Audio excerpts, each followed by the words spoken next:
En este vídeo vamos a explicaros el instrumento C2PCT o estrategia Xavi, el cual es un instrumento para caracterizar el proceso cognitivo asociado a las habilidades de pensamiento computacional. El instrumento ha sido desarrollado por Hasna Xavi y el caso práctico que se muestra en este vídeo ha sido desarrollado entre Hasna Xavi y Milagros Huerta. En este vídeo vamos a empezar primero mostrándoos una introducción a lo que es el pensamiento computacional y a la estrategia. Se hará una breve descripción de la metodología que se va a implementar para luego pasar a implementarlo en un caso práctico y sencillo, de manera que cualquiera que vea este vídeo pueda entenderlo sin tener por qué ser científico ni tecnológico, y se finalizará con unas conclusiones. Para empezar, como introducción, si nos centramos en el pensamiento computacional para el proceso de aprendizaje del alumnado, tenemos que plantearnos una serie de problemas. Los alumnos nos piden muchos problemas para practicar, pero realmente esos problemas los quieren para practicar o los utilizan para memorizar cómo hacerlos y los hacen todos de una manera autómata. ¿Enseñamos nosotros a los alumnos a resolver los problemas o a realizar un problema concreto paso a paso, y si les sacas de ahí no van a saber hacer otro problema?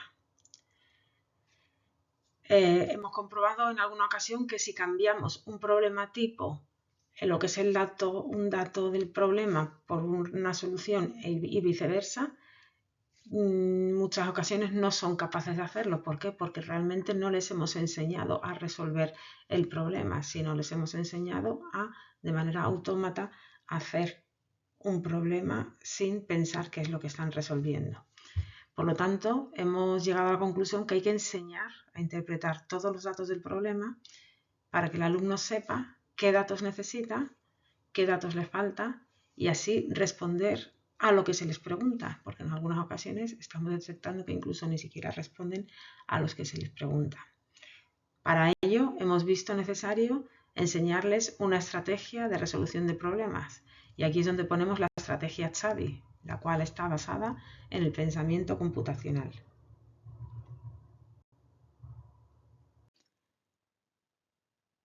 G2PCT es una guía para resolver cualquier problema que se les ponga, ¿vale? Servirá para analizar los datos del enunciado y qué se les pide, para identificar los conceptos necesarios para resolver el problema. Además, los alumnos tendrán que pensar si tienen los conocimientos necesarios para resolverlo, y en caso de no tenerlos, tendrán que formarse en aquellas posibles carencias de conceptos previos necesarios. De esa manera, cuando ya den todos estos pasos, podrán resolver y analizar la coherencia de los resultados. Porque claro, no se trata de hacer muchos problemas de manera autómata, sino de poder resolver problemas con los conocimientos adquiridos para poder hacerlos de manera autónoma. A continuación, pasamos a hacer una breve descripción de la metodología.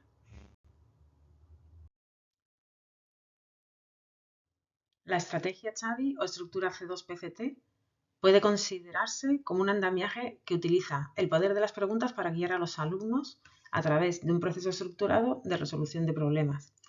Se compone de una serie de partes que los alumnos desarrollarán al resolver el problema planteado. Los alumnos deben seguir paso a paso la estructura del C2PCT. Se puede también utilizar la estrategia Xavi para evaluar la adquisición de dichas habilidades. En primer lugar, tendremos que formular la tarea. Es la fase de abstracción, la cual es muy importante porque implica comprender y representar el problema y los datos proporcionados para esta tarea. Es clave esta fase para poder empezar a hacer el problema, y es desgraciadamente algo que se suele pasar por alto. Es muy común que los alumnos no cojan los datos del problema, no dibujen nada e intenten empezar a resolverlo, o se agobien solo con leerlo sin sentarse a escribir qué datos tienen y a ver cómo podrían empezar a resolverlo. El segundo apartado es identificar las subtareas. Esta es la fase de descomposición. Un problema grande puede descomponerse en más de un problema, en varios problemas pequeños, ¿no? Y entonces que estos sean fácilmente manejables. En esta fase el alumno tiene la oportunidad de identificar las diferentes partes del problema. A continuación está resolver las subtareas. Es la fase de pensamiento algorítmico. Ahora es el momento de organizar el pensamiento siguiendo una serie de pasos para ver cómo visualiza el alumno el desarrollo de la solución. Y esta fase proporciona una representación de la solución visual, además de una escrita. Si el alumno se centra en solamente leer y no escribe, intenta tenerlo todo en la cabeza, cuando todavía no domina la materia, le cuesta mucho más que si empieza a escribir y a dibujar cada una de las cosas y de las tareas que tiene que ir haciendo. A continuación está la fase de considerar dónde se podría usar la solución, ¿no? Es la fase de generalización. En ese caso es importante que el alumno se tome un momento para reflexionar sobre las soluciones que ha propuesto en la parte anterior y entonces ver si relaciona este problema con otros problemas y podría utilizar esta solución en otros contextos del mundo real. De esa manera se abstrae y le busca un sentido a ese problema que está resolviendo. A continuación es escribir la solución. Esta fase es la de representación de la solución. Entonces el alumno debe utilizar todos los datos y herramientas para presentar la solución de una forma adecuada. El siguiente paso y penúltimo es evaluar la solución, que es la fase de evaluación donde en esta parte Pólica en su libro explica que observando la solución completada, reconsiderando y reexaminando el resultado y el camino que condujo a él, los estudiantes pueden consolidar sus conocimientos y desarrollar sus habilidades de resolución de problemas. Es muy importante esta fase y evaluar de esta manera además va evaluando todos los conocimientos adquiridos y va reforzándolos. Y por último está la retroalimentación. La fase de retroalimentación tiene el objetivo de averiguar con tus propias palabras qué dificultades tiene el alumno para comprender el problema y el proceso de solución, así como también ver si les resulta de utilidad la herramienta C2PCT. A continuación vamos a enseñar en cada una de las fases las preguntas que tiene el instrumento C2PCT. En la primera fase de reformular la tarea, pues el alumno deberá escribir la información, analizar la pregunta del ejercicio, de la información que aparece en el ejercicio, ver qué datos son importantes, cuál sería la representación del problema y si necesita algún conocimiento adicional previo para poder resolver el problema. En la siguiente fase, en la de identificar las subtareas, el alumno tendrá que ver si necesita algún dato adicional que no aparece en la información que se le ha dado en el enunciado y también si puede dividir la tarea en varias mini tareas. Después, a la hora de resolver las subtareas, tendrá que describir con sus palabras los pasos que va a seguir y dibujar una representación de esos pasos para resolver el problema.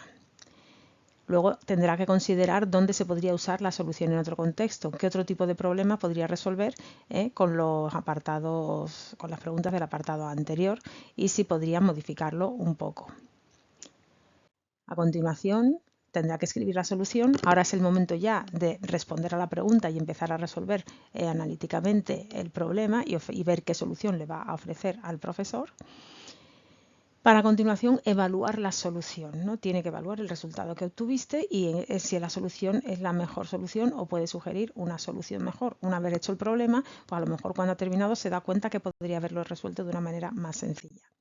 Y por último está lo que es la retroalimentación, en la que el alumno tendrá que responder si le costó entender lo que se le preguntó y también si le ha resultado útil seguir esta estructura del C2PCT para poder resolver el problema. A continuación vamos a pasar a explicar todo esto con un paso a paso práctico sencillo para que se visualice bien en qué consiste cada uno de estos pasos. En primer lugar vamos a poner el enunciado de un problema sencillo en el que dice que tenemos un rectángulo de lado 20 centímetros y cuyo perímetro de la cara frontal es de 70 centímetros. Piden calcular el volumen del prisma rectangular sabiendo que es de madera y que tiene una profundidad de 10 centímetros, ¿vale? Con este enunciado del problema cogemos la herramienta, el instrumento y respondemos a la primera pregunta que nos dice, escribe toda la información que aparece en el enunciado del ejercicio. Entonces, en primer lugar, el alumno tiene que sacar qué datos tiene. Pues va leyendo para acá porque te dice, tenemos un rectángulo de lado 20 centímetros, cuyo perímetro de la cara frontal es 70 centímetros. Calcular el volumen del prisma sabiendo que es de madera y que tiene una profundidad de 10 centímetros, ¿vale? Entonces, según hemos ido leyendo poco a poco el enunciado, hemos ido escribiendo cada uno de los datos del enunciado. El siguiente paso es analizar la pregunta. ¿Qué se te pregunta en el ejercicio? Pues bueno, como hemos leído de todo lo que habíamos leído antes, lo único que no hemos escrito es lo que realmente se pregunta, que es en el apartado anterior, que es calcular el volumen del prisma. Eso es lo que me están pidiendo, ¿vale? En este problema está bastante claro y sencillo. La siguiente pregunta a responder a la hora de reformular la tarea es, a partir de la información presentada en el ejercicio, ¿cuál es la información importante y necesaria para responder a la pregunta? Porque a lo mejor hemos tenido alguna información que no necesitábamos. Pues necesitamos la longitud, el perímetro y la profundidad. Nos han dicho que el prisma es de madera, pero yo no necesito esa información para nada. Es una información que para este caso concreto sobra. Si me pidieran luego el peso del prisma, necesitaría la densidad de la madera para con el volumen sacar el peso. Pero como no me están pidiendo el peso, esa información de que el prisma es de madera es una información que no necesitamos para este problema concreto. A continuación, hay que responder a la pregunta de cuál sería una representación del problema, o sea, dibujarlo. Ya hemos escrito los datos, ahora vamos a dibujarlo, a intentar representarlo de alguna manera para visualizarlo mejor. Entonces, nos dibujamos un prisma con los datos que tenemos. El lado de 20 centímetros, la profundidad de 10 centímetros. Resulta que la altura no la tengo, la altura no es un dato que me hayan dado y sin embargo sí tengo el perímetro de la cara frontal, con lo cual pues aquí vamos viendo y hemos representado todo lo que nos ha dado el problema y lo que no tenemos también lo estamos representando. La siguiente pregunta dentro del reformular la tarea es si necesitamos algún complemento, alguna fórmula, alguna técnica o regla para poder resolver el problema. O directamente se puede resolver sin necesidad de nada, ningún complemento o un conocimiento previo. En este caso necesitamos un complemento que es el volumen, que es área por la fórmula volumen, que es el área por la distancia, por la profundidad. ¿De acuerdo? ¿Necesitamos datos adicionales que no se me han facilitado? Pues en este caso sí, porque por ejemplo no tengo la altura de la figura y al no tener la altura de la figura tampoco tengo el área, que es lo que tenía en la fórmula anterior. Entonces son datos que tengo que calcular. A priori no me los dan, pero no me puedo echar para atrás. Digo, ¿hay algún otro dato más del enunciado del problema con el que yo pueda sacar el área y por tanto la altura y por tanto el área del prisma? Pues es lo que tenemos que ver. Entonces aquí en este apartado ya estamos en identificando las subtareas, ¿vale? Se puede dividir la tarea en varias mini tareas. ¿Se puede o no se puede? En este caso sí, y es porque podríamos calcular el volumen. Para calcular el volumen primero hay que calcular el área, y para calcular el área necesito calcular la altura. ¿Vale? Entonces son distintos pasos, muy sencillos, pero que hay que hacerlos. Pasamos a la fase de resolver las subtareas. En esta fase dice, utiliza tus palabras para describir los pasos que harías para resolver el problema. Pues en primer lugar, el área de la cara del rectángulo es el producto de los lados del rectángulo. Entonces el área es el lado por la altura. Como no conozco la altura, pero sí sé que el perímetro de la cara del rectángulo es la suma de todos los lados del rectángulo. Por tanto, con el perímetro puedo sacar la altura. Entonces yo tengo que el perímetro es L más H multiplicado por 2, porque es todo el contorno de la cara frontal del prisma. Y entonces tengo el perímetro, tengo la longitud, el lado, pero no tengo la altura, pues despejo la altura y ahí ya saco el valor para poder luego pasar a sacar el área. Ahora me dice, hace una representación y describe cómo harías los pasos. Bueno, pues la representación en primer lugar, bueno, me dibujo mi prisma, ya sé la altura, qué fórmula tengo que utilizar. es conveniente siempre utilizar las fórmulas y luego ya sustituir los valores al final para intentar no arrastrar errores. Entonces la altura es el perímetro partido por 2 menos el lado. Después, una vez que ya tengo la altura, puedo sacar el área frontal, que es la altura por el lado. Y una vez que ya he obtenido el área frontal, puedo ya tener el volumen completo del prisma, que es lo que me pedían en el enunciado, que es el área por la profundidad.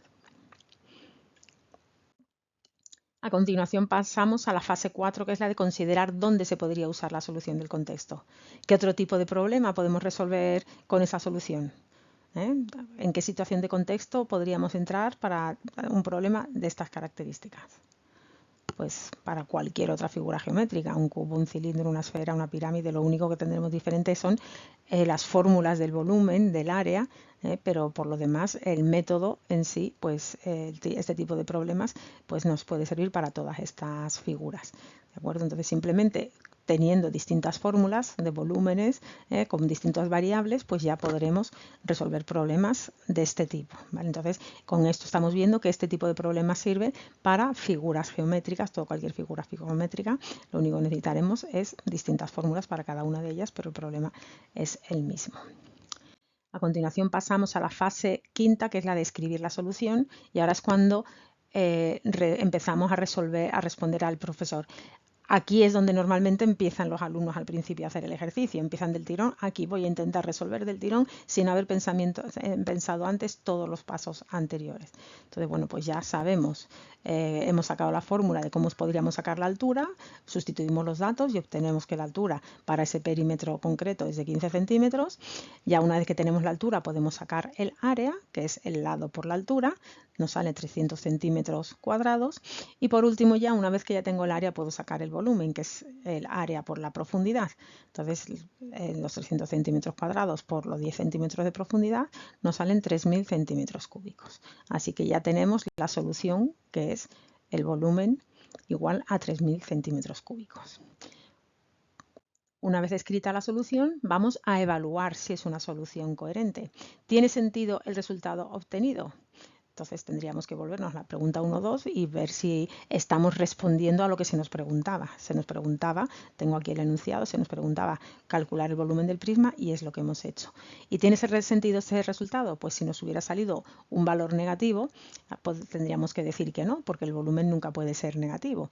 Ha salido un valor pues dentro de las unidades coherente, con lo cual tiene sentido y me pedían el volumen del prisma y este valor tiene unas dimensiones más o menos adecuadas a los datos que me estaban proporcionando.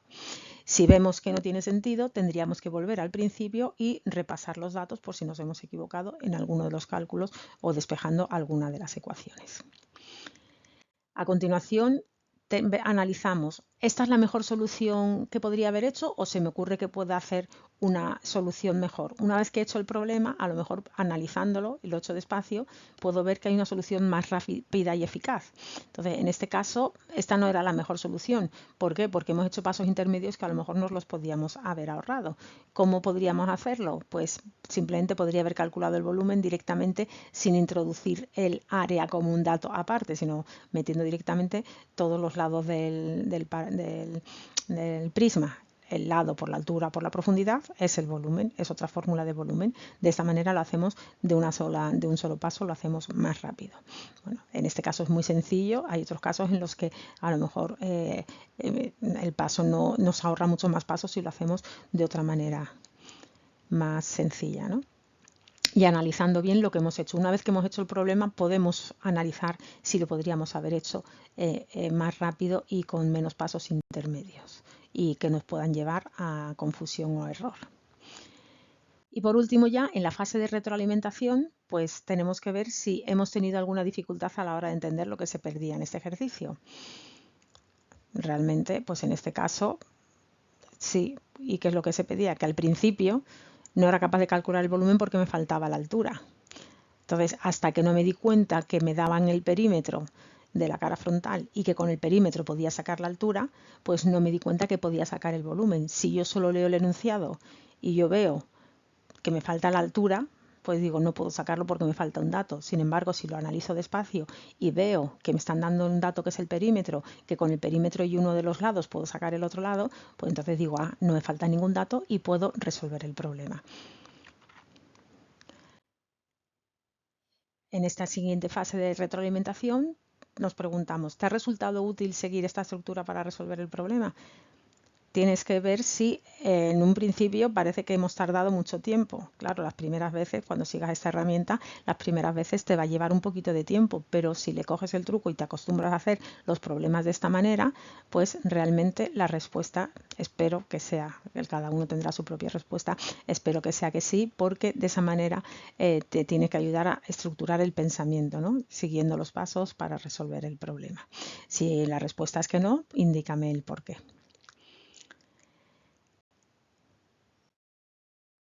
Finalizamos indicando las conclusiones a las que hemos llegado. Bueno, decir que esta estrategia la hemos implementado en las asignaturas de Ingeniería Industrial, Estructuras Metálicas y Teoría de Estructuras, y ha dado buenos resultados cuando la hemos utilizado combinándola con el aula inversa. Ha habido aceptación por parte de los alumnos de la metodología, pues porque con ella son más conscientes del proceso de resolución de problemas, entienden la importancia que tiene cada paso a la hora de resolver un problema, se han dado cuenta de que los datos y una representación adecuada son muy importantes. Hacer una buena toma de datos y pensar bien cómo van a empezar a resolver el problema. Entienden que ciertos datos se podría calcular más cosas de los que se les pide. Y luego la estrategia Xavi la puede usar cualquier estudiante de manera autónoma o el profesor para enseñar a evaluar a sus estudiantes. Por último, los estudiantes seguirán utilizando esta estrategia para resolver los problemas relacionados con más asignaturas e invitamos a los profesores que les parezca interesante, pues que la prueben. Esperando que os haya gustado la estrategia, aquí tenéis nuestros correos por si queréis contactar con nosotras y muchísimas gracias por vuestra atención. Un saludo.